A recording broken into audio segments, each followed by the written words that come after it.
President Trump. For the past several weeks, I've heard constant voices from the right asking the left to stop protesting, that we should give you a chance. Even your daughter Ivanka has asked us to let you come into office and claiming that you, in fact, are an incredible unifier. But I want to remind you that this election was won based on a campaign, and it was coupled with the most overtly divisive rhetoric I personally have ever heard live. While I'll grant you that it was ugly all around, you stand alone in having impugned creed and race in your speeches. Implications that Mexico was sending people to the US and that the majority were criminals and rapists, and that, to quote you, some, I assume, are good people, end quote. That you wanted us to institute surveillance on mosques and that you wanted to ban Muslims from entering the US. This campaign was accompanied, of course, by your platform, a platform that you are now earnestly aiming to implement. However, it's precisely that platform, in concert with your campaign messages, of course, that also led nearly 3 million Americans to vote another way. Policies on climate change, immigration, a huge friggin' wall, the military, and more. You've chosen a cabinet consisting of people like Sessions, Davos, and Rick Perry. Sessions, who, when asked if secularists could understand truth, couldn't, or at least didn't say, why yes, of course they can. Imagine the outcry if an atheist, while being interviewed by Congress, suggested that maybe Christians couldn't think. It's patently absurd.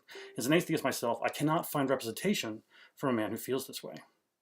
Davos, who as a billionaire has fought her whole life for school choice and against public schools in general, who incidentally has no public school experience whatsoever, either as a student or as an administrator.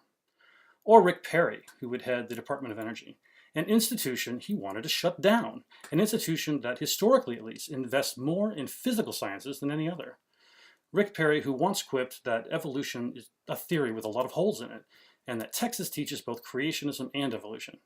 Now, while I don't expect the Department of Energy to invest anything into evolution, I do expect its leadership to understand basic science, and most importantly, what the word theory means in a scientific context. And through all this, you've tweeted. You have made amazing liberal use of social media and behaved with all the grace of a spoiled, petulant child. And I want to spend a moment here because this one is really dear to me, because you've afforded me an opportunity for a teaching lesson with my own children. Under no circumstances do I want my own children to behave like you do. A bully who takes to personal attacks, including fat shaming, to win points. It's absolutely repugnant. And now you have a war with the media. You're angry about the reporting that the Russian government had made directed hacking attempts in order to influence the election. You've now begrudgingly accepted this publicly, but have yet to treat the government behind the attacks with anything but a conciliatory tone. And yet you show no mercy at all for someone like John Lewis, an American civil rights icon.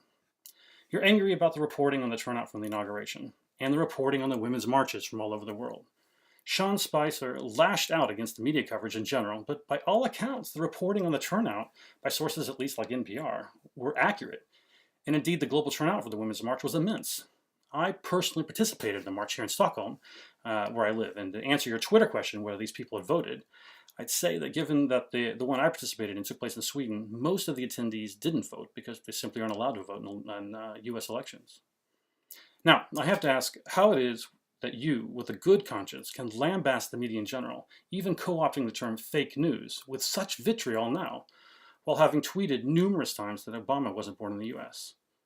And by the way, on the fake news thing, this is a term that actually refers to news that's been created as a complete fiction, not something that's not reported on accurately or that you disagree with. But you've nevertheless co-opted this term repeatedly and used it in order to just shed any kind of doubt upon the media in general.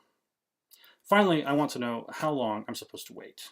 If I'm supposed to wait for you to show me the grand unifying vision that you can be, when is this going to happen? Thank you.